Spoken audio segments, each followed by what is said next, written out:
We don't need no excavation. Dun, dun, dun, dun, dun, dun. We don't need the footings exposed. Dun, dun, dun, dun, dun, dun. We can fix the leak in behind the sunroom. I'm liking it. Contractor, leave the hostas alone.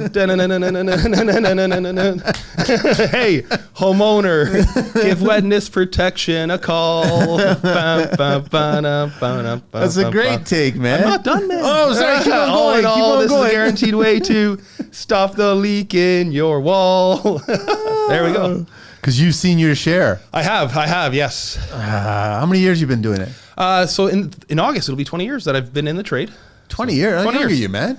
How young? 33. You're 30. You're a kid. Yeah. And your brother, older or younger? Younger. Okay. Yeah. Why did you guys choose this industry? So we kind of grew up with it. So a good family friend of ours, our neighbor, he ran a foundation repair business, and we were always kind of the kids. So, kind of floated me through high school, through college. And in the last little while, we were like, hey, man, we could do this on our own. So he recently retired. So, kind of saw a hole in the market. When you guys went into the industry and you chose this specific segment, Yes. which is not a glamorous segment, No. but a vital 100%. segment. Yeah. Did you realize going in that there was a lot of work ahead of you? Yes. So Meaning there was a lot of poor houses that were failing. I 100%. guess. Yeah. Right. Yeah. So, we do everything from, foundation crack repair. That's kind of actually our bread and butter. And I know sometimes, we get painted with a brush, but, we try to do the technical stuff and, kind of avoid digging is our big thing. And everything we do is fully guaranteed for life. We're old school. We do all our invoicing in pen and paper. Still there? Still. Yeah. My wife loves it. Carbon? Carbon. Yeah. They still make it? They still do, man. Yeah. Really? Yeah. Okay. Yeah. So, we always, leave a written guarantee behind. And, because some of our competitors are like, yeah, go check out our website. And, what's stopping them from changing their terms and conditions, versus here it's something that me and the homeowner sign. And, we go on.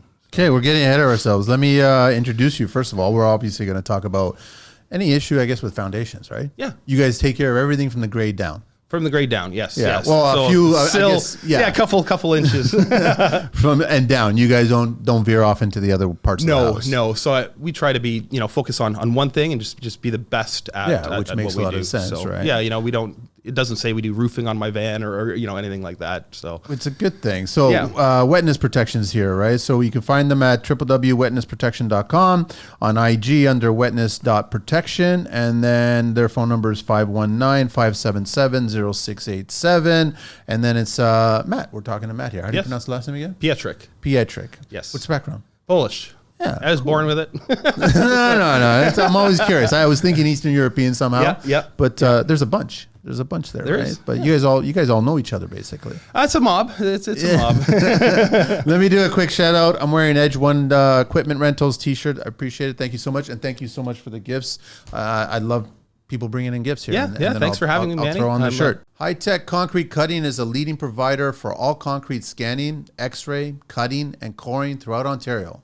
They pride themselves in providing highest quality service in a safe manner, on time, and on budget. With the background, knowledge, and support of more than 30 years' experience from the owner Dan St. Ange, there is no job that they cannot quote or complete. Their fleet is equipped with top-of-the-line trucks and equipment, which eliminates any uncertainty for downtime and allows our highly skilled crews to complete your project without delays. Choose High Tech Concrete Cutting for your next project and see the difference when dealing with the industry leaders. Find them at www.hightechcutting.ca and on Instagram at High Tech Concrete Cutting.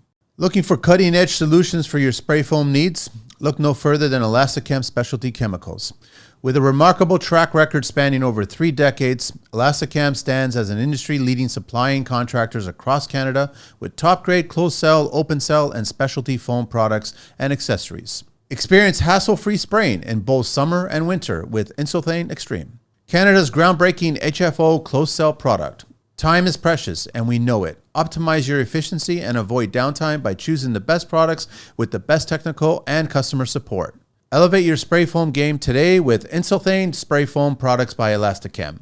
Give them a try today. Visit their website at www.elasticam.com or give them a call at 1-877-787-2436. Time to sign up for Phil, the free construction marketplace and load tracking app for developers, engineers, and all contractors working in the civil construction industry. One other thing to mention is business and facility listings. Phil has the most complete database of quarries, pits, plants, and depots in Ontario, including all of the big names.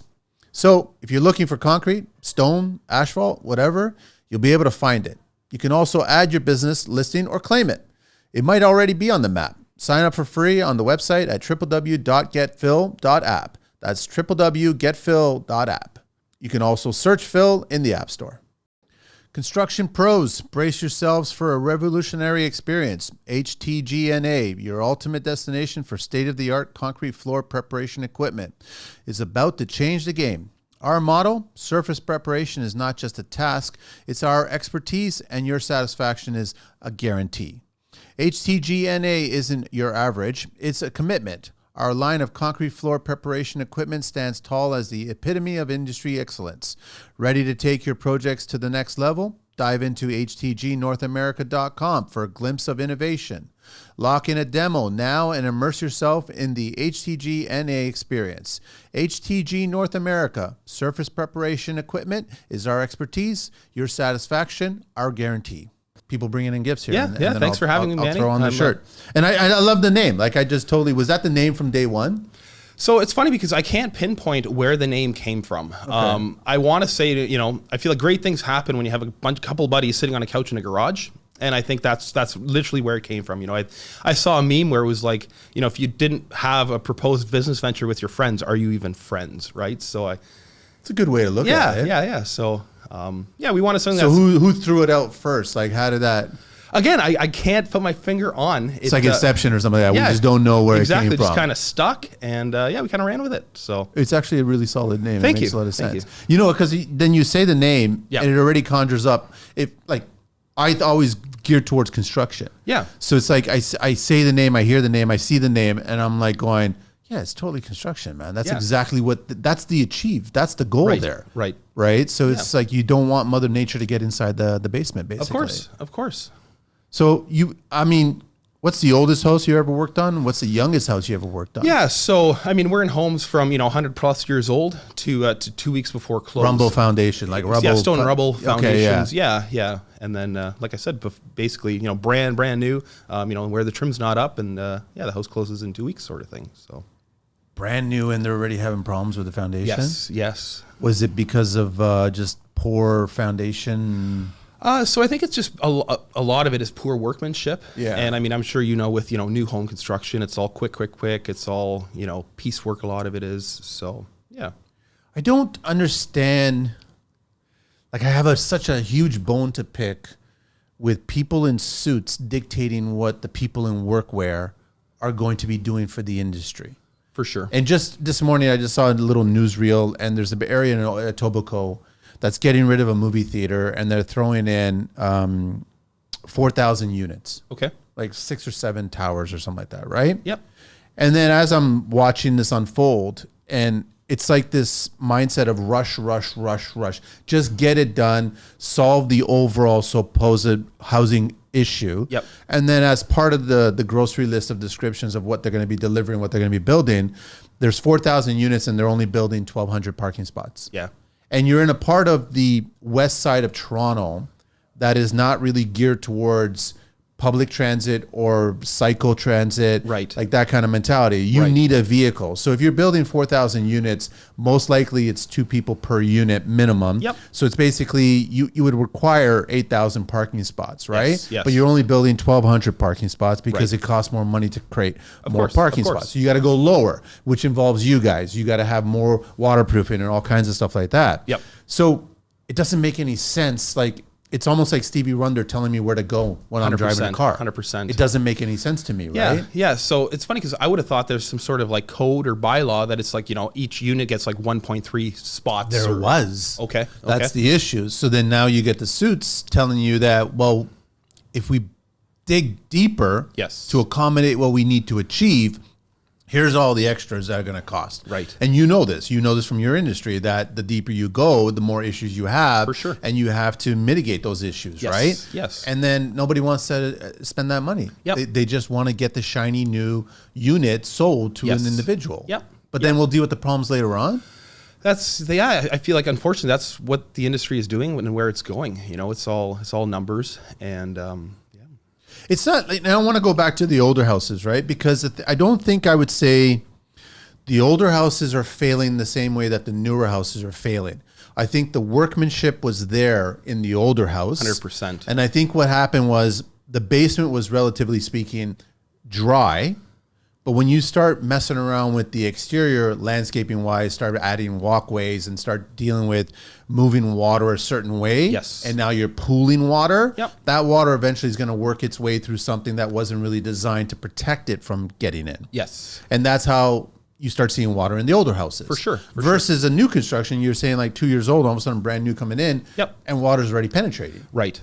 So yeah, I mean, you know, again, we don't excavate. A lot of the work, or most of our work, is done from the inside, and so you know, it's hard to determine what failed or you know what happened. But I think a lot of it is just shoddy workmanship. You know, so whether it's you know the contractor doing the wrap parks, you know, the stone slinger on the street, and then, you know, fires all the pea stone in, and then, you know, the membrane is Swiss cheese. Yeah, there's a lot of different variables, you know, and I think in the you know, the older days too, you know, they weren't pouring foundations in -40, and they didn't have the steel up, you know, the next Tuesday. Yeah. So yeah, I think that's also a big thing where it's like, you know, for sure the advancements, I think technology is a big thing, but you know, obviously concrete, you know, it needs time to cure. Yep. You got to make sure all the, you know, the conditions are basically perfect. Yep. You know, the subgrade is prepped correctly and, you know, has time to settle and yeah. But it's about, I mean, as much as you guys are delivering good quality work, it's such a shame that that's an added expense at that point when For it could sure. be avoided, right? Or actually, it should not be avoided. It should have been done properly the first time. Of course. So then you would have all these units that are fine. Yeah. Right. Yeah. But then I guess it takes business away from you guys as well too, right? Right. Yeah, I mean, I think couple cases too where it's, you know, homeowners kind of neglect. So you know, you'll show up to an estimate and you know, the gutters or the troughs hanging off the wall, or there's an overflowing rain barrel, and it's kind of like, you know, there is your problem, you know. So I feel like kind of education or you know, I feel like everybody's like, oh, check your smoke alarms. Well, it's like, well, also, you know, when you do that, go for a walk around the perimeter of your home, kind of make sure your downspouts are, you know, diverting the water away. Yep. You know, there's no green, you know, weeds growing in the troughs. I was just on my roof over the weekend. Yeah. I was just like, listen, I need to get up there because I was adding a vent stack to a section. Right. And me being the anal guy that I am, Yeah. I wanted to make sure that the other two vent stacks were at a certain measurement. sure. Enough, here you go, I measured it. Yes. So then I wanted to place the new one now at the exact same measurement, so then they're all equal. So Yep. while I did that, which took 2 seconds, I'm up there and I inspected all the eavesdrops. Yeah. I just made sure that there's no debris that's blocking the downspout. Yep. And then, but homeowners don't realize. Homeowners think that you get a house, it's almost like they live in a condo mentality. Yes. Like if there's an issue, we'll call the super and we'll submit an email and they'll take care of it. Yes. But when it's a home, Right. Yeah. you know what I mean? Yeah. Yeah, and I think a lot of people too, when you know, they think they buy new, they think they won't have issues. But you know, I feel like you could compare it to a new vehicle where it's like, you know, your '90s Chevy pickup was a lot more, you know, reliable than the new one, and you know here turbos failing and, you know, timing chain issues and stuff that just didn't exist, you know, in the day. So Do you think it's almost that product consumers kind of consumption, they want it to fail? So it's like, we want these homes to not be perfect because then we can give work to a bunch of people in the industry to service.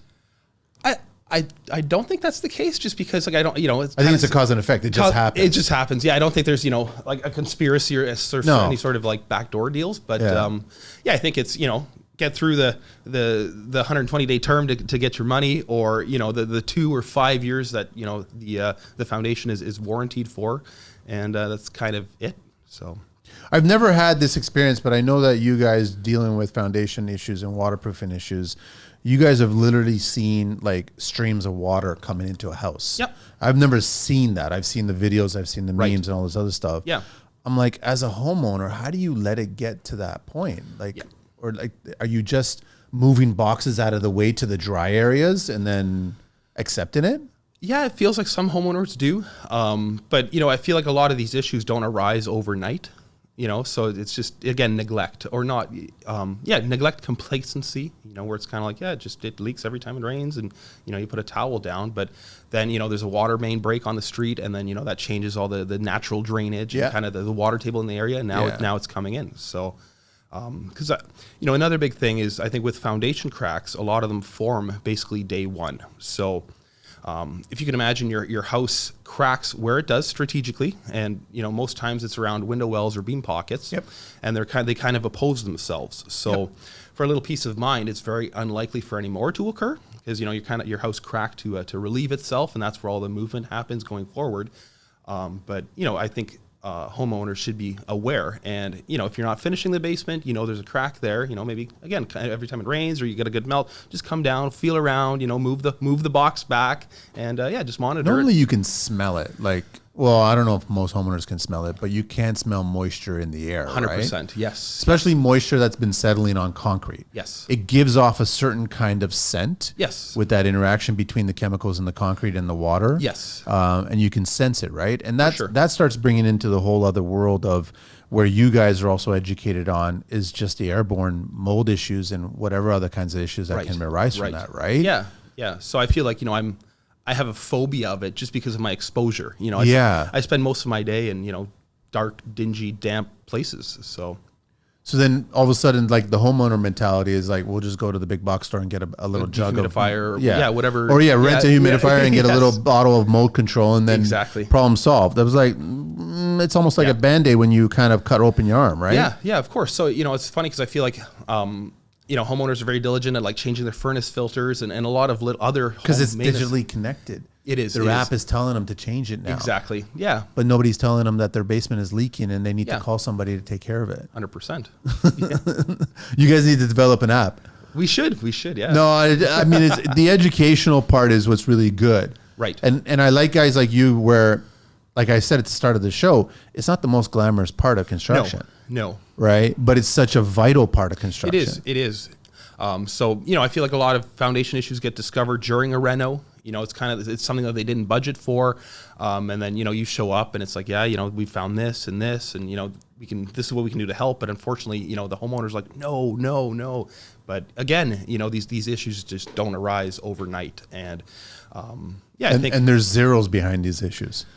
It's not a quick fix, right? Right. So, but that's just like the homeowners. I've had plenty of conversations with the homeowners about this, where you're trying to explain to them why the cost is what it is, right, and the understanding of it. But they don't do the math. They don't put it together. Right. They don't realize that your house is sitting on this foundation wall. Of course, yeah. And so it's structurally sound for that reason. Yes. And if you continue to let it get compromised, it will eventually. I mean, it's kind of like. You got low back pain, start off with your shoes. Yeah. Right? Yeah. That's just, you don't start with the back, you start with the shoes. So you have to work, if a house, what do you want? You want to start seeing a crack in your child's bedroom? Yeah. Well, that crack's coming, it's stemming from the foundation. From the foundation, exactly. So. To get you guys in a lot sooner and then take care of the problem at that point, right? Yeah. So that's kind of a big thing with us is, we want to nip it before it turns into a structurally based issue. It's one of those things that, the longer you leave it or ignore it, the bigger the chances of it evolving into a, something big where, it's not just a couple $100 fix. So. You ever had a situation where you had to get an engineer involved because there was such a compromise? Yeah. So a lot of times I will point the homeowner in the direction of a structural engineering company, and then we sometimes we'll come back and kind of do the work. But for a crack to be deemed structural, it has to be 6 millimeters or more in its smallest point. At its smallest point. So 6 mils pretty. 6 mils is big. huge. So when you look at a crack that size, you're like, holy, I can see daylight at the top, and there's dirt coming in, spiders, and again, like this didn't happen overnight. So. How does a foundation wall move? Are you talking about like a crack vertically? Yeah, where it's going from the top to the bottom to down. And it's like, how does that? What kind of forces like putting on that to make that move. Yeah. So again, I don't know if it's an issue with the footing itself, obviously, because I think a lot of times too, the footings often get forgotten about or overlooked, but that is the shelf that, your home is actually standing on. So again, whether that's an issue with the subgrade or there's multiple things that can. Nothing bothers me more than foundation guys that don't put a lot of care into the footing. Right. Like I'll never have the argument to say that it's going to get covered up. It doesn't fucking matter. Yeah. It doesn't have to be troweled out that well. Yeah. You don't even have to notch out a key. Like, Right. no, you have to treat this as if you're actually pouring a sidewalk. Of course. It has to be solid concrete. It has to be vibrated. It has to be easily done, properly done. Yes. All this other, it has to be because the whole house is sitting on this. Exactly. And that foundation wall has to be in the center. I don't want to have the option of, it's 3-4 inches off. Right. Like it doesn't. That's going to be a problem later on, right? Yep. Yeah, for sure. With even just setting the rebar in and the anchors, and that should be treated. It should be nice and straight and evenly laid out, and so it looks nice when you it get does. them all. It does. Like, Yeah, and they're all in a line and they're all perfectly good. Exactly. Like it kind of looks nice. Who cares that you're never going to see it ever again? Yep. The image has been taken. It's being seen and it's being shared. Of course. That's where the value is. Yeah, and it's serving a purpose for the next 100 years. So or however long. Like who knows when the next time some tradesmen will lay eyes on it. But I think the big thing is you try to do the best job you can, even though you can't see it or the homeowner may not notice. It's like the next tradesman will. So yeah. How are you guys tackling? So I'm just curious about the products that you guys are using. Yeah. Like what kinds of things are you guys doing? So probably 80% of the work we do is the polyurethane crack injection method. Okay. Done from the inside. Okay. So, highly effective repair method, in a home of, let's say, 50 years or newer, in a poured foundation. Yep. We drill a series of holes, roughly the entire length of the crack, roughly every 6 inches down, 3 inches over. So we actually intersect the crack or the problem area inside the center of the wall. And then into the holes we drill, we hammer in a white packer or port, it's called. And through those guys, we actually lock on with our pumps. Okay. So then what we do is we actually make the crack leak. We put water through it under high pressure, A, to clean it out. B, helps us to determine the actual size of the crack based on how much pressure or resistance the pump faces. And then as well, the sealer or the polyurethane that we uses the water as a catalyst. So anything that gets wet, the urethane will react with and adhere to. And then after that, we grout the crack over. So you don't have to remove the water? No, water is actually our friend. It's going to activate. It's going to work with it. It speeds up the cure. And yeah. So it's basically like a magic thumb sometimes, So if we have a leaking snap tie or, a core hole for, like a well service, we can grout tubes in there and then, shoot the poly in. And within minutes, it's bone dry. So, wow. Yeah. And then how does it work for a concrete block foundation? Would that crack go stepped? It would follow the mortar joints? So we don't. So it's the polyurethane is only successful on concrete, on poured foundations. With a block foundation, we're doing an exterior wrap or an interior French drain. So, same with the rubble. Exactly. So So that's at that point you're digging and you got to get on the outside to take care of it. Exactly. Yeah. Right. But are you seeing more? Like I think you maybe mentioned it. You're seeing more issues with the concrete pours. Yeah. So it almost. I feel like they're the same, 20 years to now, the severity and, how often they occur, I would say is the same. But you think, going forward with the evolution, the technology, the different, you think everything is getting better, but it's like, no, the new homes, face the same issues. So. And you got to start, I guess you start wondering winter pour, like who the crew was or whatever. Exactly. And then the unfortunate thing is that they're only being paid bare dollars to do the work. Right. So they're only putting in that same amount of effort into it. Yes. Which creates a problem down the line. 100%. Which is a shame, right? Yes. You ever get into the carbon fiber? Is it worth? That starts getting into like structural components. Yes. Right? Yeah. So again, we will. That's got to be a big problem. That's a big problem, and again, if it's spec'd. So we try to focus on the waterproofing side and primarily the crack injection in poured concrete. So when you and your brother started the business, yes. So what are we talking about here? Like 20? 2021. So you guys were 21. So for in 2021. In 2020. Okay, that's when you started. Before then, you were doing same sort of thing for a competitor. So when did you guys like say to yourselves, okay, hang on a sec, let's go on our own kind of thing? Yeah, so I think the what really led us to start our own is, we always thought we could make money doing it. We enjoyed it. I love what I do. I love helping people. I love, offering them solutions. I feel like, some homeowners will kind of go down the homeowner WebMD. We show up and it's like, we'll be here for half a day. This is what we do. And you get it guaranteed in writing. So, so I think we always enjoyed it. We always thought there was a market, and we went off on our own and it's been fantastic. Do clients question the warranty?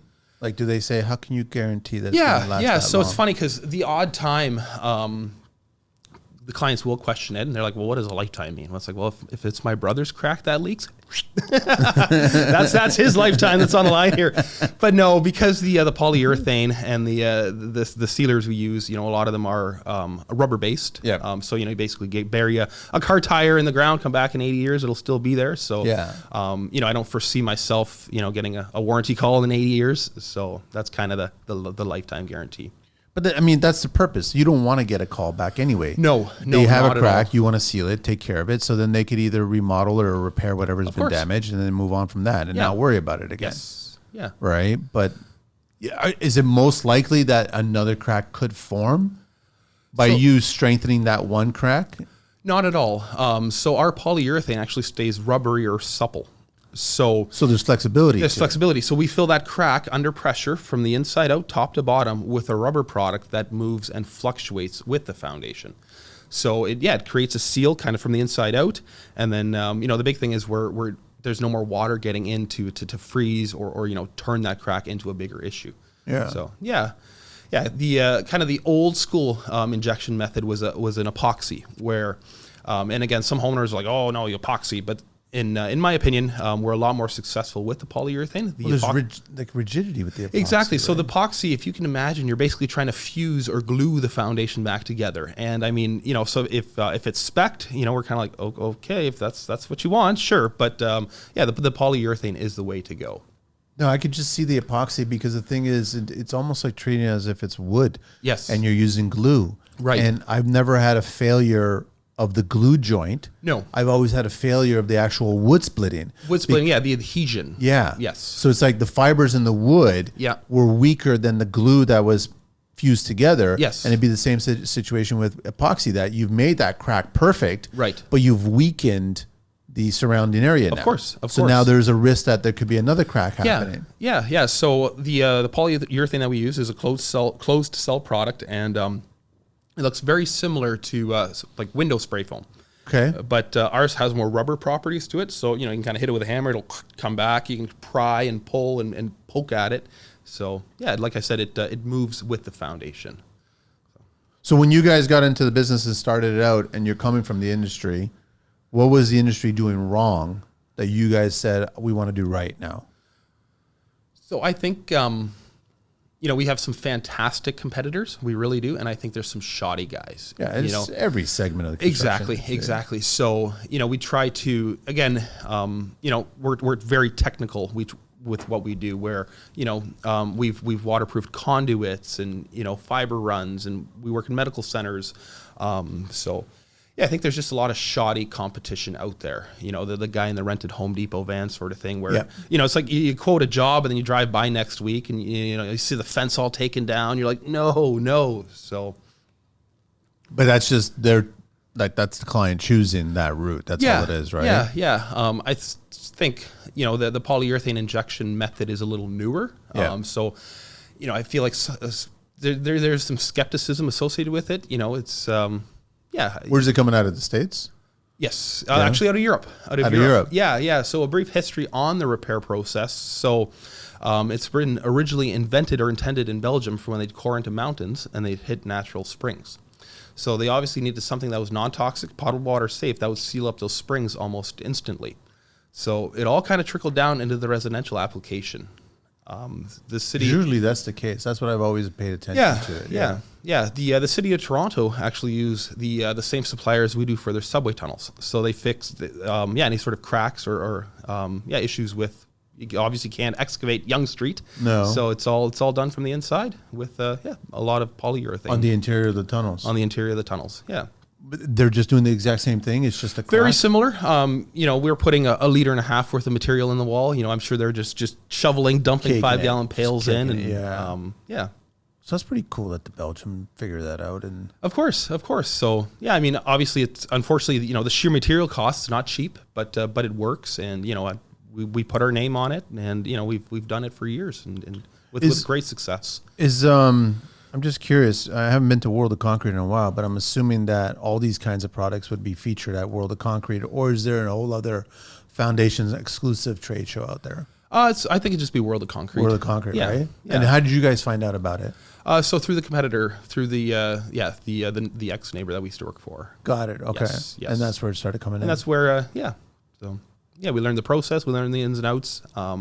It was a great company, so it's still around. I'll never talk shit about it. No. Great company. I mean, I wish I would love to see more and more European companies coming into Canada and featuring these products, because they've got bigger problems there that they've solved. And if they've solved them, then we should just be learning from them. Yeah. I think, as well, like structures that they've built in, 500 years ago, 1,000 years ago are still standing, so I feel like in North America, I think it's almost like they factor in planned obsolescence into the new stuff being built, and I feel like the term, luxury is way overused as well, so it's like, you're getting cheap laminate, but it's like, why don't you, do an extra step with damp proofing or waterproofing the foundation, right?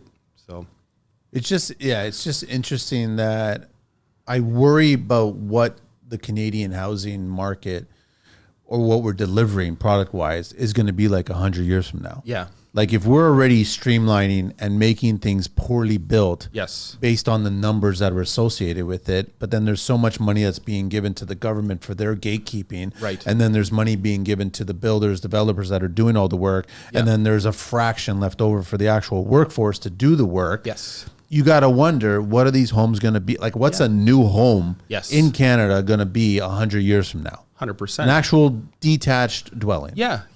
So, obviously homes nowadays are built, more green, more efficient than ever, but too quickly. So, I feel like everybody's, worried about, our value, but it's like, so my own home, board and batten, right? It's kind of like, it's a lot of work. There's always something to do. There's always, board twisting, and, so versus I feel like you go to Europe and it's just poured concrete, so it's going to be there for a while. Exactly. Like, it's just challenging, right? Because I think we're, I guess all the politicians are just looking at the today issues. For sure. And I'm like, you should be looking at the tomorrow issues, man. 100%. Because there's no point if we have to start demolishing these homes. Like, I mean, a lot of people are in construction. Yep. And like you're in KW, that area there, you've got a lot of century homes, right? We do, yes. A lot of wartime homes, yes. Yeah, I've worked on a lot of century homes as well too, and I'm in awe of how it was built back then. For sure. You're looking at how things were taken care of then. And then you try to explain to a new generation today that there should be more effort put into what this task is all asking for. Right. But I mean, that's not happening. We're getting fewer and fewer of that kind of tradesperson saying, well, why don't we just spend a little bit more time and effort to do that? Well, the budget's not there. We're not giving the money. So then we don't care. We move on. Yeah. But then that house is going to get demolished. You're going to start seeing more and more people just take the house down. Yep. I'm going to, I'd say maybe, well, you're already seeing it now, but I definitely think that it's going to be mainstream in the next 20 years where all the typical suburban houses are going to all be just demolished right down to the footing. Yeah. And whether it's a question of you start building brand new or you use the existing footing and build brand new as a reno, that's going to be the norm. I think so. I think 100%, Manny. I think, as well, obviously our most of our business is in Waterloo region, and, we kind of know the areas that are problematic. And, because I think in the region, there's been like residential booms where, stuff kind of got thrown up together or as quick as they could, you know, and then, then kind of it's starting to age and fall apart. And I think the shoddy craftsmanship and use of materials is really surfacing. So Here's an interesting question for you, Matt. Is the client, who's more properly educated when it comes to their home? Is it the elderly couple that has been in that dwelling or has seen a variety of different types of homes? Or is it the young new couple that just acquired this house as their first or second home? yeah. Are they a little too tech savvy, noise consumed construction information versus the old? I'm assuming the older would have a little bit more realistic perspective of what's involved in repairs or maintenance. Am I wrong? I think it's actually the other way around. Yeah. So we do a lot of work with first time home buyers. Where getting the foundation cracks repaired is a condition of sale. I think they're very well educated, and I think they're open to the evolution in construction technology and chemical or products that we offer as well. And versus I feel like the older couple, they're like, oh, you got to dig and you need tar, and it's like, no, we can, again, inside or outside, we give you the same guarantee, and it's about a quarter of the cost for us to do an interior repair. So why is it? I guess the majority of the expense is the digging on the exterior, right? That's correct. And most homeowners don't want that. Especially if they bought a property that has some maturity to it. Yeah. Where you've got the shrubs, the trees, exactly, you've got all that stuff. Yeah. And you don't want to dismantle all that to get to it. No, that's a big thing. And I think me being a younger contractor, I think I identify very well or better with the younger people. Where I'm not some grouchy old guy, and it's funny because when me and my wife bought our second home, we actually went through the same thing. The basement flooded at the home that we were closing on, like a week before. We did our kind of walkthrough. Was there a huge downpour during the week or something? There was. So it's funny because I relate, and I feel like a lot of times people will call you, and in their eyes, it is the shittiest thing that they've had to deal with, because you can't stop the water. And back to my home. So basically what had happened was so brand new house, original foundation and footing, and I have 2 mature maple trees out the front. So I think during construction, they would have kind of shook up everything, damaged the potential of the weeping tile. Could have shocked it. Shocked it. So that's always a risk. Yeah. So if the original home had weeping tile, it would have been clay. And I'm sure, over years that gets plugged up. The roots. So would have been clay powder at that point. Exactly. Possibly. Exactly. So, basically our lender heard about the issue in the basement, and me and the seller kind of made a under the table deal where it's like, oh yeah, basically he approached me, he's like, how much to make this go away, right? And it was perfect. He had no idea that you had the knowledge. Well, I told him, yeah. Right. So then, what sucked was our lender found out about the foundation issue, and they did not want to release funds. So I was the suits, exactly. So, moving day, we had all our shit packed, every trucks and, all lined up down the street. And me and my wife are laying in our empty bedroom of our old home being like, we're fucked. We're going to get sued. Yeah. And, being in the industry, I feel like I never experienced that. Just the helplessness, where it's not a good feeling. So I feel like that kind of opened up my eyes, and, I try, or helps me bond with the customers where, I've been through it, and the customer's not just a dollar sign, because I feel like a lot of times, I'll quote or do a consultation, and the people are like, you're so mellow. You're so laid back, right? It's like you're a psychopath. There's got to be something wrong with you. Great guy, because you're not volatile. You're not up and down. Yeah. So I mean, I think a big thing that we try to do is educate, and then here's the solution. There's 2 options that we could do. We can stand behind them both, and this is what we can offer you, and we're happy to help. It's funny that you're saying that the clients are like, there's a red flag somewhere. I just don't see it. Right. Maybe there isn't a red flag. There isn't. I mean, we try to be 100% transparent, and it's what we do. It's our bread and butter. So, did the lender eventually release? They did. Did you have to educate them or explain to them what? We did. Okay. So we reached out to them. We're like, listen, this is a situation. Exactly. We worked out a deal, and this is going to go away. I'm a foundation repair contractor myself, so you will never hear about this. Please release the funds. So, because then we're kind of like, well, what happens now, right? It's like Yeah, they're going to sue us for you're stuck. failing our conditions. Yeah. We're going to have to counter sue for so And you'll be tied up in all this stuff. courts when and exactly the reality is, give me the house and I'll take care of the issue. Exactly. So, yeah, it was funny, because moving day, we kind of unloaded all the stuff in the garage, and then, me and my friends, my brother went to work in the basement. We're jackhammering, cutting drywall out. And That's funny. Yeah, great. Oh, it was already a finished basement. It was a finished basement. Yes. And the water was still pouring in. The water was coming right in. Yeah. And, so the guy knew, because when we did the walkthrough, he was like, my wife actually was like, why is we got vinyl flooring, and you can see the water come through the planks. And my wife's like, "What the hell is this?" And he's like, "Oh, that's a lot of water. Ton of water.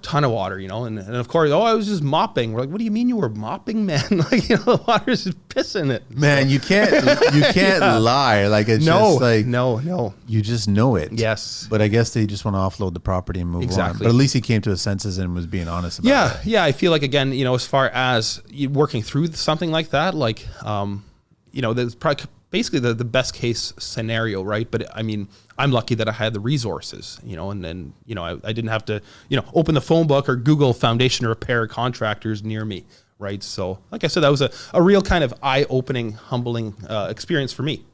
So It's a good point that you bring up about the older and the younger one, because I guess the evolution of the older, they've never seen the problems that are arising now, right? Yes. So they're so used to other issues that weren't as big back then. Yeah. And they would solve it, right? So it's Right. like a boiler went down, we knew exactly what needed to be done. Yep. The roof started to curl, or Sure. shingles were popping off in our winter, then we need to re-roof, right? As Yep. simple as that.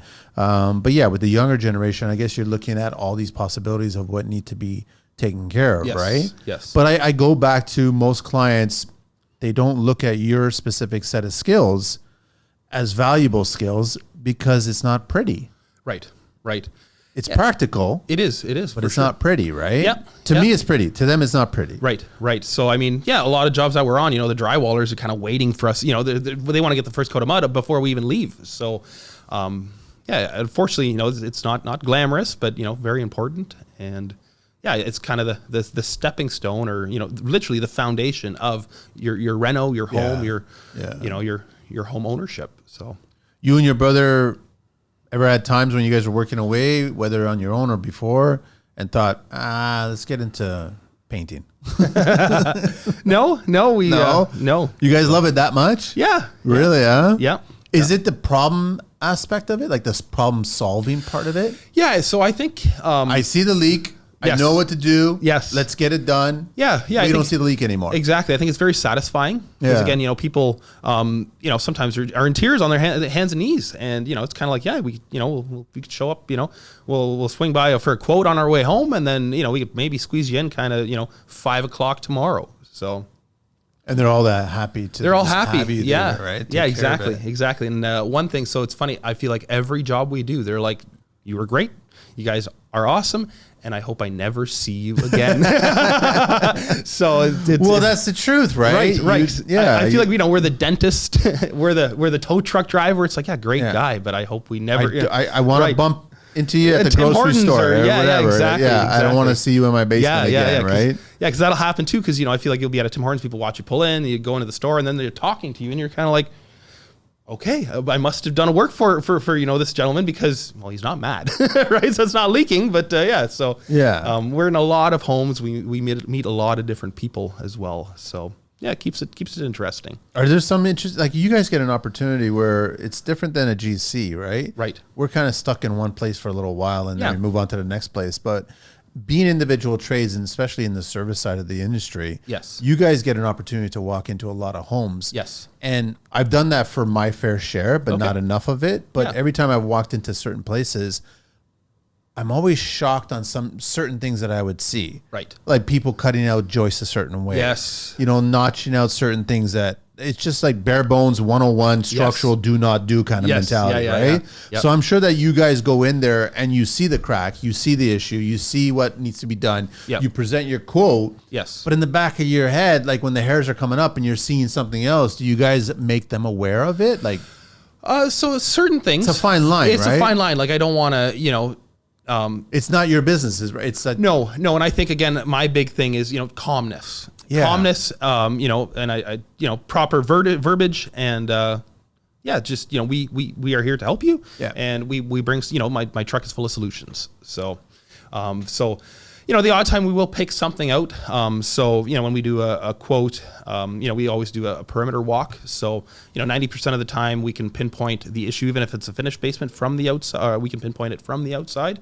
And then, you know, we'll be like, hey, you know, the downspout, it's separated, you know, at the trough or something like that. So, you know, hopefully. But that's relevant to your scope. Right. Right. Yeah. This would have been more like, I don't know, maybe a plumber, electrician, they just, you know, drilled a massive hole through an LVL or something like that when they shouldn't have, right?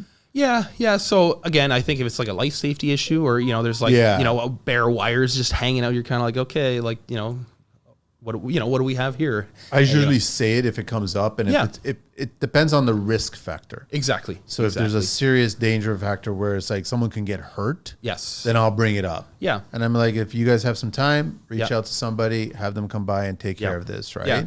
Yeah. I mean, so recently I feel like the side basement entrance contractors, and, you know, the egress window, I feel like the guys who just cut out the foundation. I feel like that has been, you know, just the Wild West without people putting lintels, and, you know, it's like, you know, we get calls all the time where, like, you know, the water's coming in through the door threshold, and it's kind of like, I don't know what I can offer you, or, you know, where the bottom of the stairs, you know, that fills up with water. But it's like, so yeah, there's a weeping tile there, but, you know, I can tell you that it's not connected to I take my coffee and I dump it in there, and it's not going to go anywhere, right? So they didn't reconnect it, they didn't move it, they didn't do anything. Exactly. Or it's like, you know, the home is 60 years old, and you're like, where, like, this home probably didn't even have tile to begin with, you know? No. So now you got this, you know, nice 4-inch big O, and it's, again, where does it go?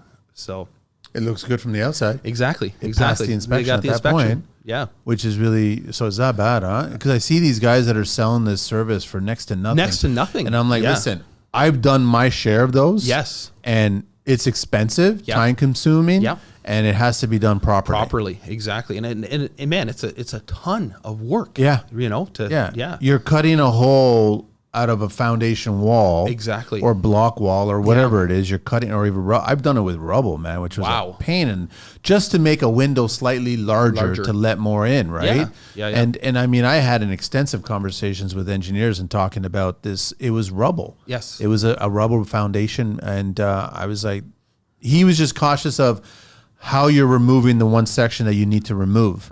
Right. And then how you're going to tooth it back in with the new section to make it look like it never happened.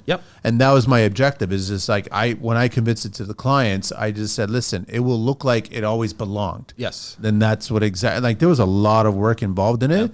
It was not easy. No. It was a challenge for me to do it, right? But then it looked amazing. They got a larger window. It still looked like it was originally from the house when it was built. And then they had all that light coming in, which was great. Yeah. So, you know, we get asked about that quite frequently, and you know, maybe your network, you could recommend somebody that we can recommend to do the work, because, you know, it's just so shoddy and so bad, you know, that, like, I would hate to recommend someone. You know, I wish I had, like, you know, I could be like, call my buddy Steve. He's the guy. You know, he's not the cheapest, but, you know, he's damn good at what he does. So it drives me crazy when they do those cutouts and they just saw cut the brick. Yes. And then leave that as the edge of the opening. And I'm like, that's not a finished brick, man. Like, let's talk about toothing here. Yeah, exactly. Like, there's a terminology and there's a whole technique, and it should be done this way. But I guess you guys are not pricing it out for that. Right. You get a guy who comes in here, anchors that saw, and just cuts it. Yeah. Which is a pain, but yeah. I guess you make money where you can make money, supposedly. But then the client gets taken advantage of. Yes. And that's the really shitty part of this. Yeah. And I feel like, you know, the client getting taken advantage of, you know, is kind of has their back up to, you know, good trades, you know, well reviewed or recommended trades. And it's like, you know, again, like, you know, even our pricing model it's very standard. You know, it's like, we don't charge any more, we don't charge any less. You know, obviously we won't lose a job over $35, but we're not, you know. So a lot of times too, they'll be like, oh, we found a guy for, you know, and it's 60% less, and I'm like, give me that guy's number because I can keep him really, really busy. If he's offering the same, repair the same material that we are, right? For 60% less. For 60% less. I'll hire him. He does the work, and then I'll make the profit. Yeah. So he's full of crap. Exactly. Basically, right? Yeah. Do you think that the majority of the industry is painted with that negative brush to begin with? Because of the few that have actually tainted the industry? I think so. But I also feel like that's turning around where... You think it's changing? I think it is changing. I think So good quality trades. Yes. I think homeowners are better educated. And, with the internet, I think there's lots of resources to do your own homework and research your companies. And, like one thing that we do is Google reviews. Those are key for us, right? It's like every job... usually a couple days after, send a text message. Hey, are you happy? If you have any questions, please let us know. And then here's a link to our Google page. We would love 5 stars. What kind of a percentage are you guys getting from your clients to do the reviews? To do the reviews. Are they agreeing to it? Because they sometimes just forget. They forget. But I agree with you. It's really valuable to your business. Yes. And I think organic ones is another thing because, I'm sure you could tell there's a lot of paid ones and, just in the verbiage. And so, we always ask for a picture, and, but yeah, percentage, I don't know if it's maybe 35-40% of people will. Will they? Yeah. And, I don't blame them. I don't harass them any more after. So you just asked the one time? One time. Yeah. You don't think it's fair to ask maybe 2 or 3 times kind of thing? Yeah, maybe we should start. I just think it's it helps your business. It helps your reputation. Yes. And to your point, which I totally agree with you, it starts to turn the industry. Yes. That we want to start pushing out the fly-by-nighter guys. Yep. And just focus on the good guys. Yes. So then we can get rid of the stigma, right? Yes. Attached to it. Yeah. So I would, it's not pestering. Okay. I think maybe make it a joke or something like that of it, right? Right. So it's you funny may have forgotten this, try that. Yeah. So the odd time I will joke with a homeowner. We'll be, listen, you want us to pump this crack full of our, sealer? Google review first. And how do they react to that? Oh, they laugh. They laugh. Yes. Yeah. So do it now while we're waiting. Yes, right? exactly. Yeah. You want me to actually stop this leaking? Yeah. That's a good way to look at it too. Yeah. I like that. But yeah, no, there's been a lot of younger companies now that are really focusing on that. Yes. As their digital word of mouth. Right. And, again, I think I said that, I find I connect well with, younger people, first time home buyers. And I think too, it's cool that, the marketing is kind of changing and shifting. It's kind of less boomer where, if you look at all the TikToks and, the advertisement, like even van lettering, it's not just like, MJ Plumbing, it's very well done. Branding. Yeah. So. Which is really critical, I think. I think so. Yeah. You want people to, notice and, your reputation is obviously, comes along with that. So what's the workforce like? How many guys you got working for you guys? So me and my brother, and then we got a fantastic laborer. Okay. And was he or she hard to find or? So he actually one of the OGs from the other company. Okay. So he knows the trade in and out, and great guy. And then he's got just as much interest in doing the quality work and and getting it out there. Yeah, and I mean he's a workhorse. It's funny because I feel like a lot of people talk about the fact that they can't find good help. We're very lucky with the guy that we have. So. But I'm going back to yours is not the prettiest trade out there, and it's a hard-working trade at times. Right. Not a lot of kids want to get into this specific one. No. But there's a lot of opportunity in this specific one. There is. Yeah, it's competitive, but again, I think you get a lot of satisfaction.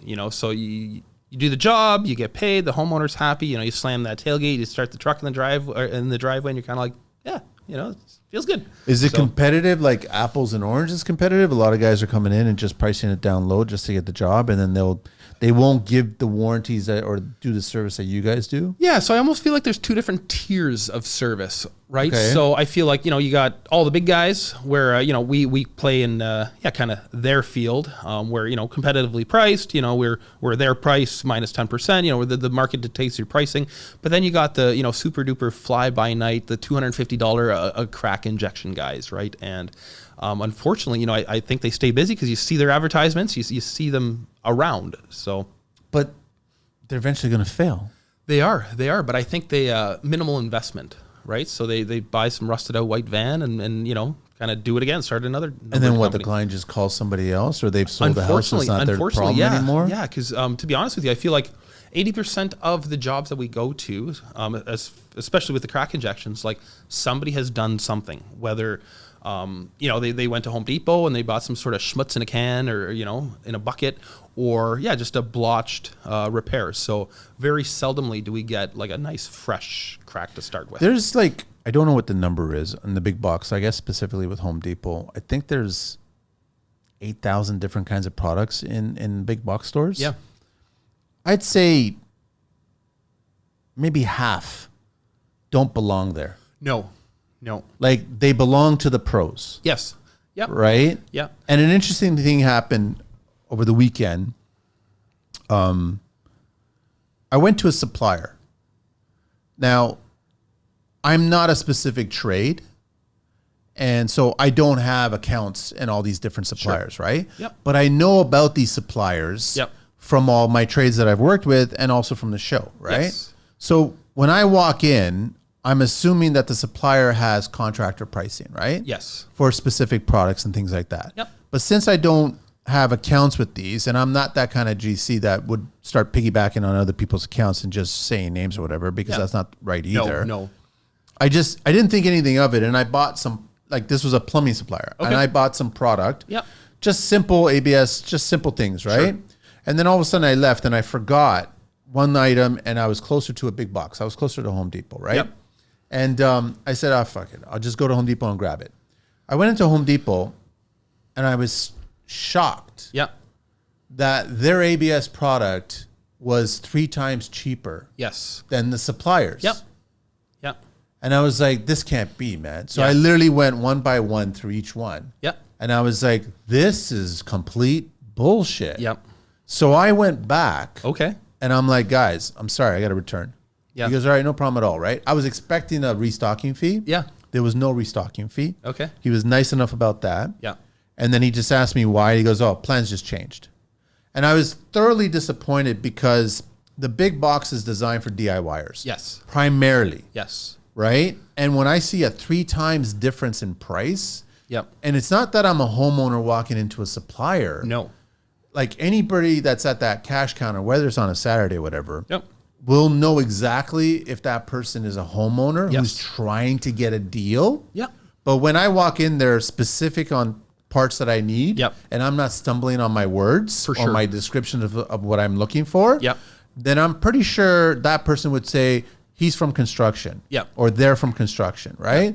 But to charge me 3 times more than what I can get it at a big box store, which is, I guess, the buying power of Home Depot versus the smaller shop. And this isn't a mom and pop. Okay. This is still a franchise. There's many locations of this. Right. But I guess you just get put into a class where it's like, you don't have an account. We're not going to give you the special pricing. You don't buy enough volume from us to get the special pricing. So we're just going to give you book value. Yes. And I was like, this is leaving a bad taste in my mouth. It is. Now I feel like with that, you'd hope that going wholesale or to a supplier, the service would be better because I feel like he was cool. The service was kind of great, and I didn't think anything of it until I made that one little error where I was missing one part. And I went into Home Depot and I saw this can't be. And then I discovered this is bullshit. Yeah.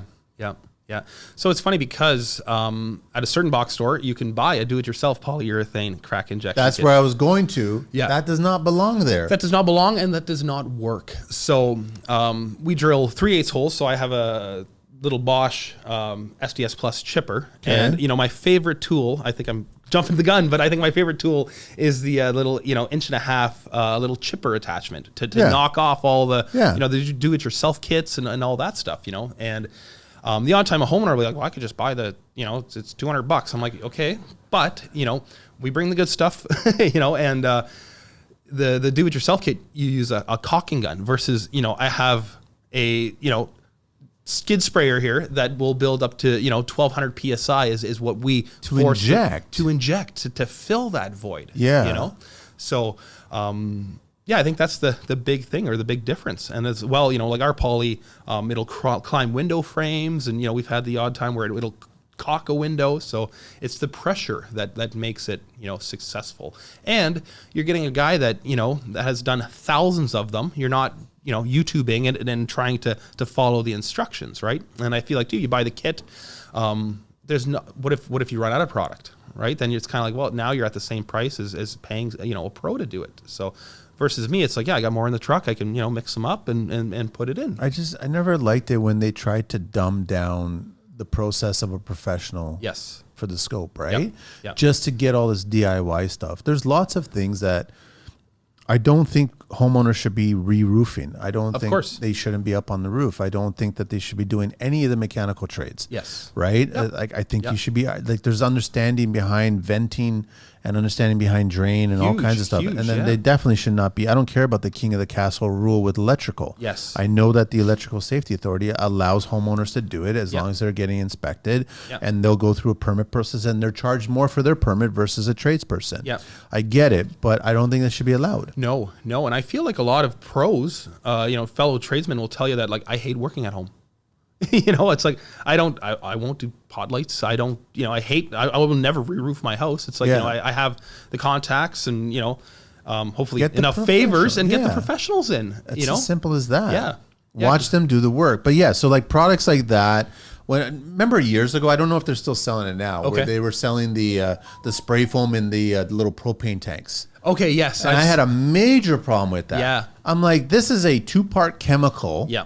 Right, that needs to be applied properly. Yes. By a skilled person. For sure. Right, For sure. It's not a DIYer. Like, this could be dangerous if you don't know what you're doing. Yeah. And some of that stuff gets sprayed into your face or your eyes or something like that. Yeah. Like, that's just dangerous. But I think the big thing too with the DIY kits is you don't know what to look for. Whether it's been a success or you've completed it successfully. Right, as well. I feel like the instructions, YouTube video. It's a good point. Will tell you so much, but it's kind of like assessment. I know the ins and outs. So again, back to the crack injection. Like, I know there's a certain sound that I'm listening for. That I'm listening, or I'm watching the material do its thing. It's like, again, I've done thousands of these, and when I see the poly come up and over the top, inside or outside, or I listen, I turn up the dial on the pump a little more. It's like that's a good feeling. That's a huge sigh of relief because I'm like, man, this job is done. This will never leak again. So versus, I feel like the homeowner, they just what the instruction says, they do it, and who knows? See, I kind of want to blame social media a tiny bit. Yep. Because like gone are the cooking shows. Right. Right. Because social media is teaching everybody how to be a Michelin chef. Yeah. You know what I mean? And I'm like, that's not the case, right? No. So it's like, and then I think the DIYers, the ones that know how to say the certain kind of language on how to solve certain things in your home to educate DIYers, you're not doing us a good service here. No. Like, I don't like the tile installers. I don't like the finish people saying, oh, this is really simple. You can do this. And I'm like, you're not getting, like you said, the understanding of the purpose behind the task. Exactly. Right? And especially on your side of the thing is that it's structural. It's got something to do with the actual foundation of the home. For sure. They could maybe cause more damage. We don't know. Yep. But they're being educated online that, this is really simple. Go to the big box and get this package and use this. And then you got their marketing machine. I saw a quote recently. Marketing is out there for the most part to educate people about bad products. If a product is good, it doesn't need to be marketed. No, it sells itself. So when you see marketing, Yep. it's because they're trying to hide faults associated with that product. Right. Which I agree with. Totally, yeah. Like, it's just, you could probably look at history and just think about how many products have been cleverly marketed to get out there, but they don't really do what they're supposed to be doing. For sure. I think a big thing too with the DIY is, it just, the homeowners just, sometimes certain tasks just take them forever. And what's that worth? So, I feel like peace of mind, but also, the hours invested. So, the odd time we'll do a job and they're like, oh, you're really quick. It's like, I know, but we do lots. You've been doing it. Exactly.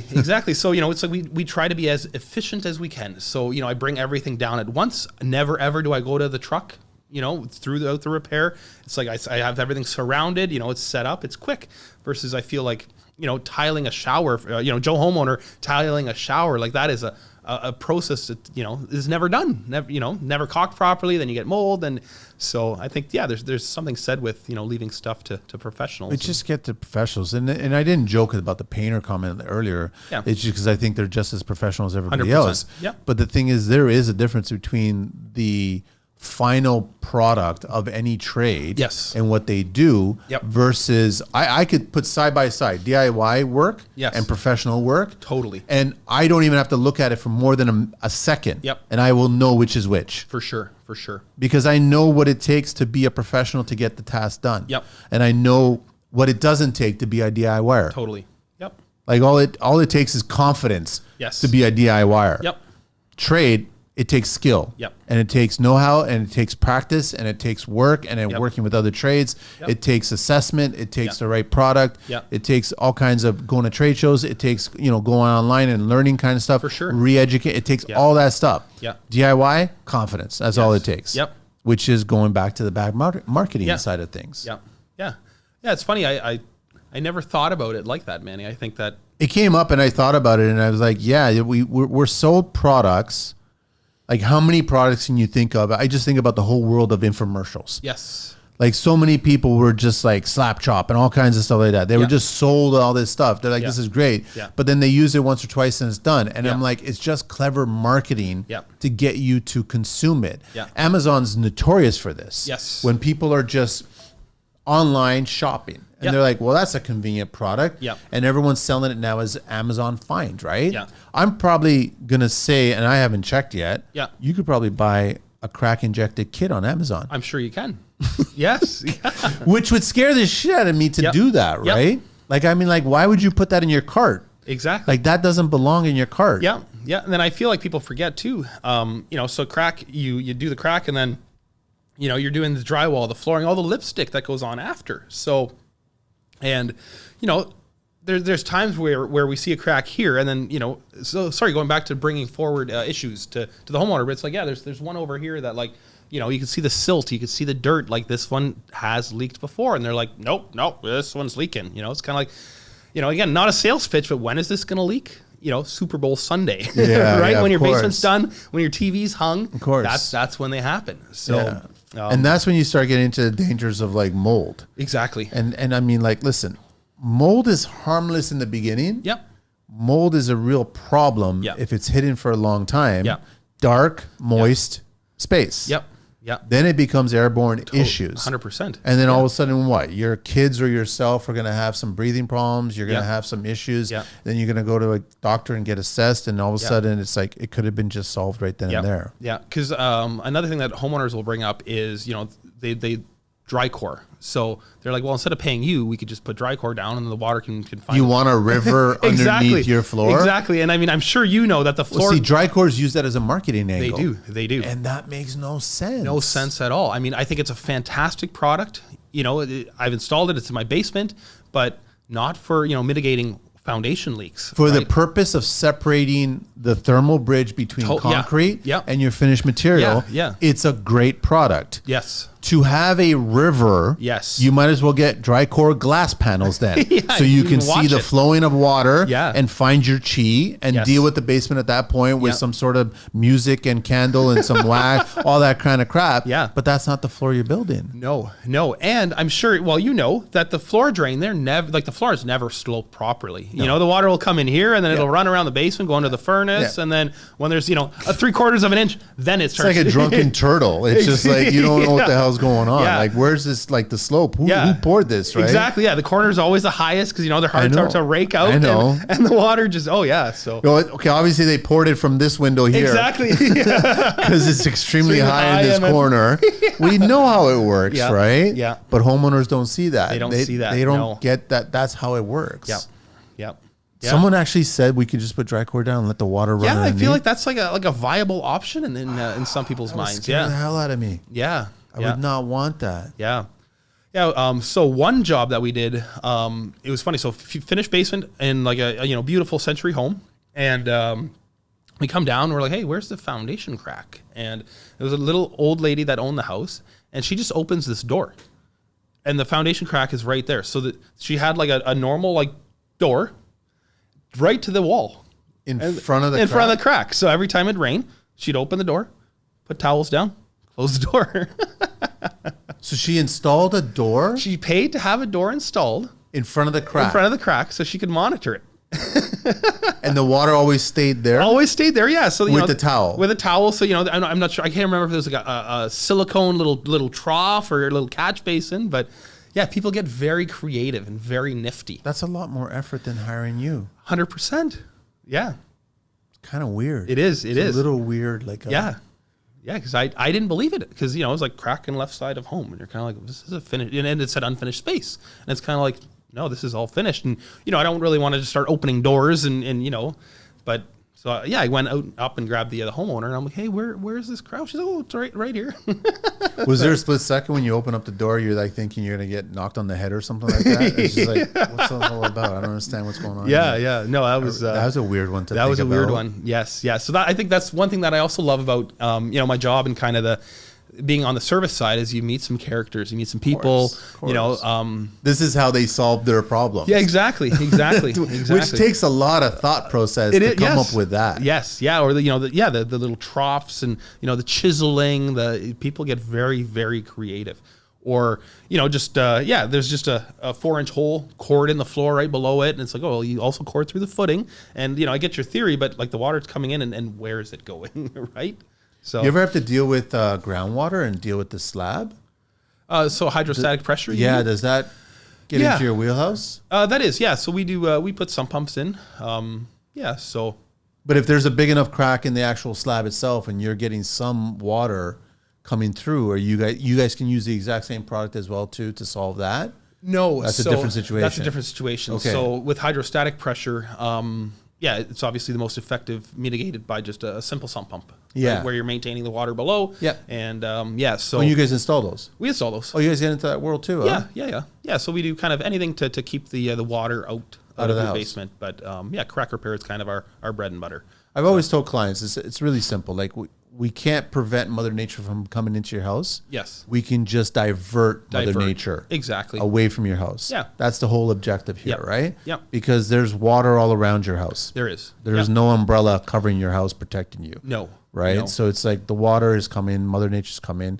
And like you were saying off, Mikey, before we got started, we had a mild winter. Yes. So is that making it challenging for you guys? Because normally you would see a mad rush of clients calling you because the snow's melting. Right. And then all of a sudden the water would get into the properties. Yeah. So I think with, we had substantial rains in like early April, but there was still frost in the ground. So I think with having, a layer of still frost on the earth, everything kind of above grade gets pushed or tested as well. So, we were seeing a lot of like failed, drains and window wells where you come into the basement and the window well's full of water. It looks like you're looking in an aquarium. So a lot of ice damming, a lot of because most times the water will run down the swale, kind of do its thing, but if there's a layer of ice there or damming, then it's kind of backing up and kind of breaching places that usually don't get wet or don't see water. So, and in all fairness, for the clients that do listen and take notes from this show, sometimes a window well has a proper drain. Yes. It is properly connected. Yeah. But for some stupid reason, they didn't fill the inside of it with gravel. Yeah. And some dirt has got in there, and now it's clogging it. Yes. And that's what's preventing the water from actually For sure. down, So, right? a lot of times we'll see, just newspapers and leaves and just shit in there. And it's kind of like, again, change your smoke detectors, test them religiously, but it's kind of like, well, also go for a walk around outside, that Sunday afternoon should be, you kind of furnace filter, give the home a once over. And like you were saying, everyone's got their blinders on. Exactly. They'll go out and mow the lawn. Yes. Trim the bushes, all this other stuff. Yeah. But they're not paying attention to Exactly. the dwelling, right? Yeah. Like the greenery is going to grow. Nobody's going to stop it. For sure. Right. For sure. Then you've got critters. You got all kinds of stuff. They're going to be doing what they're going to do. Like people get mice coming in before the winter months, right? Yes. Because they're burrowing through. And if you've got a crack in your foundation, that little tiny mouse will make its way inside. Now you got a different kind of problem, right? Yes. Same thing with ants. Same thing with all kinds of stuff, right? Yeah. And you have to just be aware of all of that. For sure. So it's like I went to a client's house recently, and I discovered a beehive going on in his soffit. Yep. And he didn't see. I found it because I saw dust on his awning below. Yeah. And I just saw that all this sawdust, and I was like, and then I look up and I see the soffit. Yes. And all of a sudden there's a little hole there, like tiny hole, probably about a 2 or 3 mil hole. Yep. And I see a bee come out, a bee that was probably like 3 or, maybe 6 or 7 mil thick. Sure. And he's like, how's it fitting in there? I was going, dude, I don't know anything about insects, but I'm pretty sure they can collapse whatever they have and go right through this little hole. But those little guys there have been digging through your soffit. Yes. And that's a problem right there. You have to take care of it. So he was smart enough to get a fake wasp nest and then put it there, and they all went away. Cool. Right? Cool. Which is exactly territorial, right? What happened. Yeah. So it's like, you're right. You have to, I mean, it's nice to just come home and then you're inside and no problems at all. Yep. But there's lots of problems that potentially might happen on the outside. Yeah.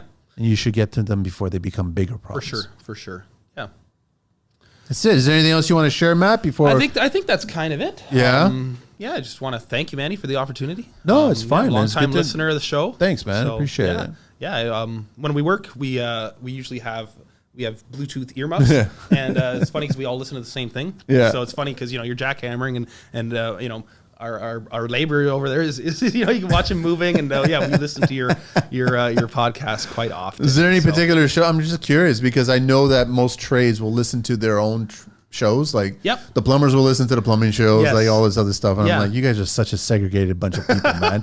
I mean, like there's also great tips coming from all kinds of people. Like you shared really valuable insight here, how to operate a business, how to deal with clients, how to work with them. Yeah. And that's all relevant to every single trade. Totally. So I encourage everybody to always listen to the other shows outside of what you guys are doing, right? Yeah. Yeah. I think sometimes, the trades divide themselves, and it's kind of like, we're all working for the greater good to build, to provide a finished product, and I don't think there's, the rivalry or the bickering. I think, it's just no time for that, The one thing I will say, I mean, I've said a lot of great positive things about this show and the experience of interviewing guys like you and so many people that I have spoken to, is just good tradespeople are always more than willing to share. Yes.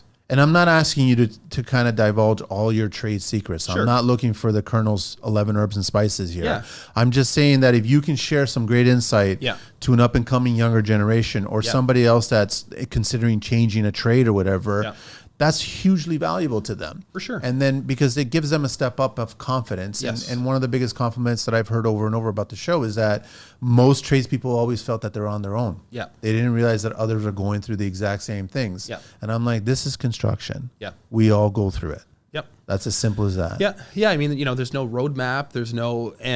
I think that's where, I'm lacking is the admin stuff and it's like I could do the job. I could sell the job. I could do the job, but what about what all the behind the scenes stuff, business side, the business stuff, right? Yeah. Is your brother stronger on it, or are you guys both tackling it, or you mentioned your wife is tackling that? Yeah. As well So too. my wife is behind the scenes. She kudos to her. I should shout her out. Yeah, for sure. Yeah. Totally. Yeah. So. Which is important. Yeah, but again, she very sharp, but she doesn't have any sort of formal training or background or anything like that either, right? So, I'm that guy. I just show console when it gets full of receipts. I walk in and it's like still there. I'm still that guy. Yeah, still there. Yeah, Skittles are not a business expense, right? So. But you can write on the inside of the Skittles and you can make a note, right? Ah, there you go. So you they just need some sugar to get through this job. Exactly, right? Yeah. I got to empty the pack because I got to write a note down. Exactly. Well, just use a notepad. No, Skittles are better. Yeah. That's how it is. I got to find, there it is. All right, 12 questions. Yeah. Hang on a sec. Matt, at wetness .protection on IG, wetnessprotectionkw at gmail.com. Website is wetnessprotection.com. Is it just wetnessprotection.com or kw.com? No KW. Okay, no KW. And the phone number to reach out to them is 519-577-0687. What's your favorite construction word or phrase? Yeah, so I think I got your number or a referral. I think that always feels good. I think I mentioned that with our business, we get very little repeat business. So yeah, you don't. We don't.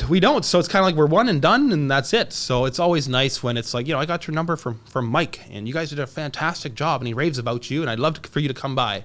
So nice.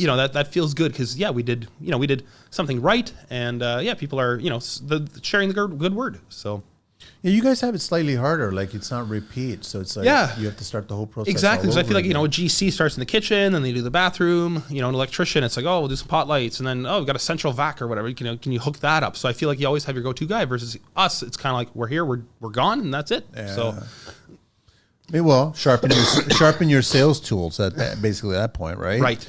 What's your least favorite tool? probably your grinder.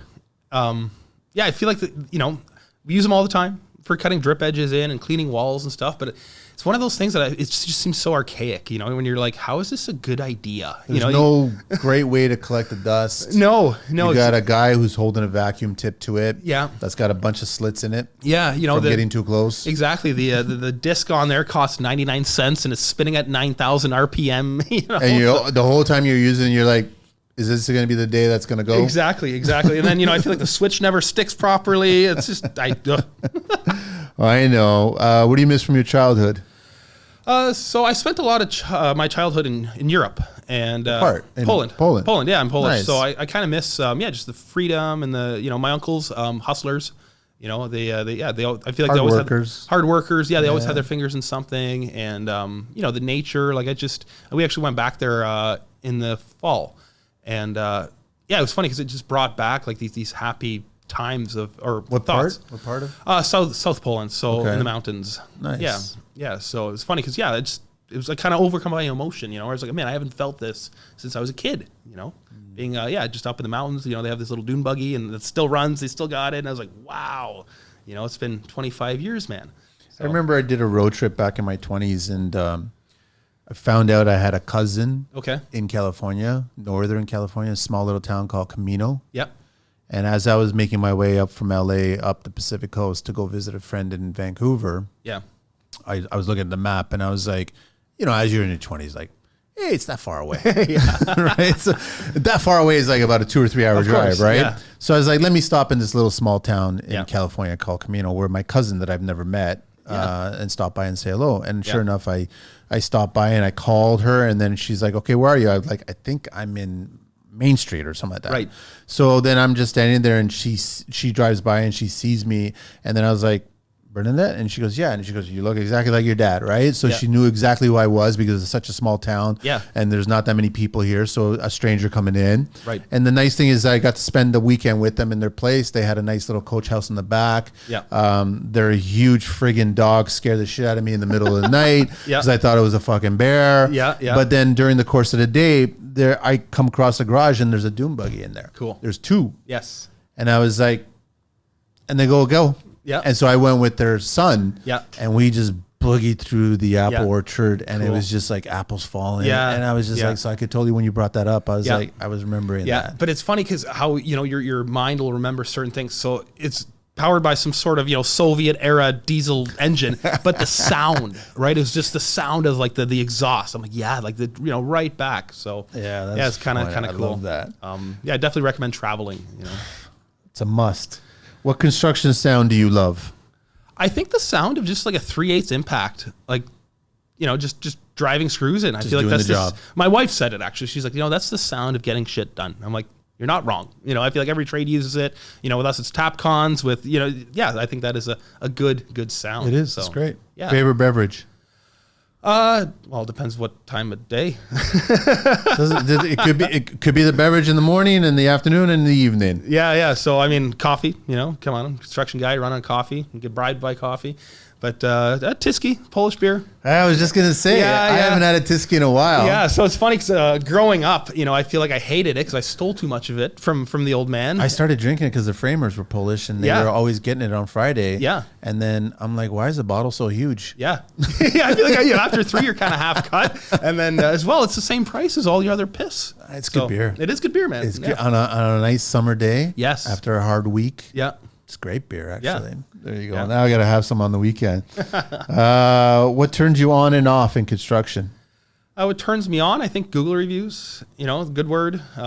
Just kind of seeing people acknowledge and see the brand. I think that's, as a business owner, that's a lot of work, Right. a lot of It's the work that you put into it. Exactly. It's a lot of time, a lot of stuff that you can't really invoice for. It's like, what keeps you up at night? It's like, well, I'm thinking of what next van should be, just stuff like that. So, yeah, I think recognition is the big thing. What turns you off? What turns me off? Your best price contractors. Best price. Yeah. The best price. The best price. Yeah. Just shoddy workmanship, where, we're number one. exactly. We're the best in the area. Yeah. Yeah. You're not the one that's supposed to be telling me that. Exactly. I'm the one that's supposed to be telling you that. Yeah. Or the guys that, sell the dream and kind of paint, all the honest guys with the same brush and, where, the homeowner, thinks that just because you drive a pickup truck and wear work boots, you're a criminal. And it's like, no, I have a life, a family, a daughter, Lots of criminals walking around with suits. Those are the worst. Favorite curse word? Kurva mać. Much? Yeah. What's the much part? I guess it's for I know kruva. Oh no, you got to roll the R, man. Yep. Kurva. Kurva. It's hard with the R's, man. You guys are like going in Latin I now. know, but so when people say it, I'm like, that's so inauthentic. Like it's all about the Kurva. Kurva. And what's the much part? Mach, it'd be like for fuck's sakes, I guess. Oh, is that what it is? Yeah. I haven't heard that one. Okay. Maybe I had, but I wasn't paying attention because I was so stuck on the... That's interesting. Yeah. That's a good one, though. Yeah. That's Europeans always have the better curse words, man. yes. Favorite vehicle in the world? Any mode of transportation? So I'm a huge Volkswagen nut.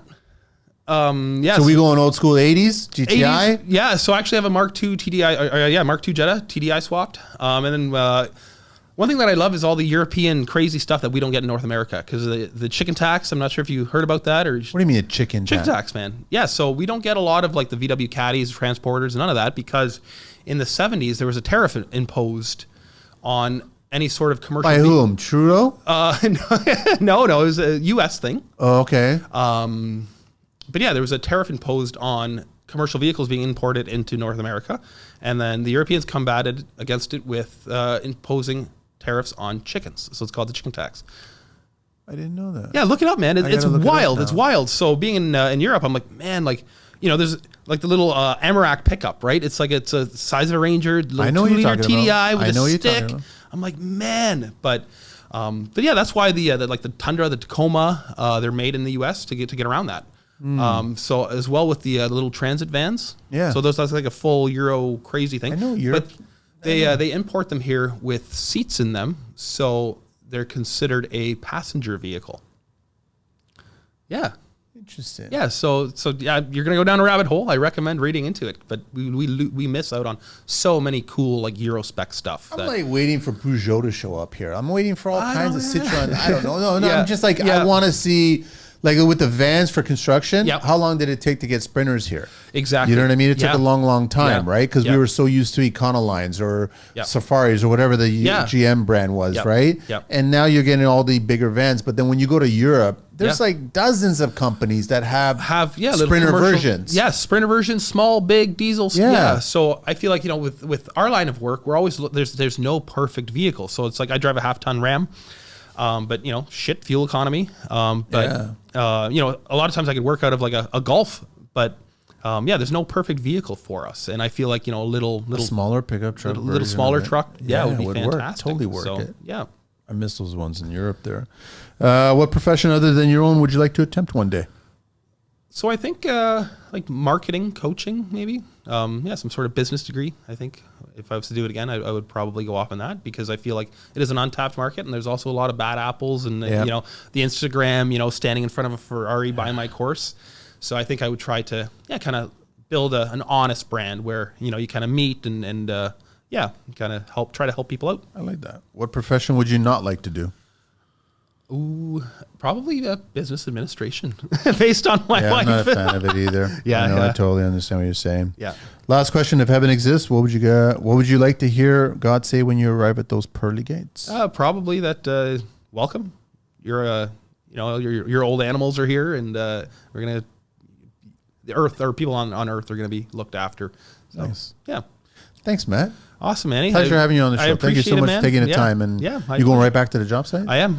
And then your brother's a little upset that he's doing all the work and you're not. You're having fun? Or you're right? No, you're promoting the business. Exactly. You're Exactly. talking about good quality work. Market development. Yeah, that's exactly what you're doing, right? Tell them that it works. Yes. No, thank you so much for being on the show Manny. and sharing so much, Matt. Appreciate it. Thank you for what you've done for what you've done for the Thanks, man. industry. So Thank you. cool. That's it. We're all done. We're out of here.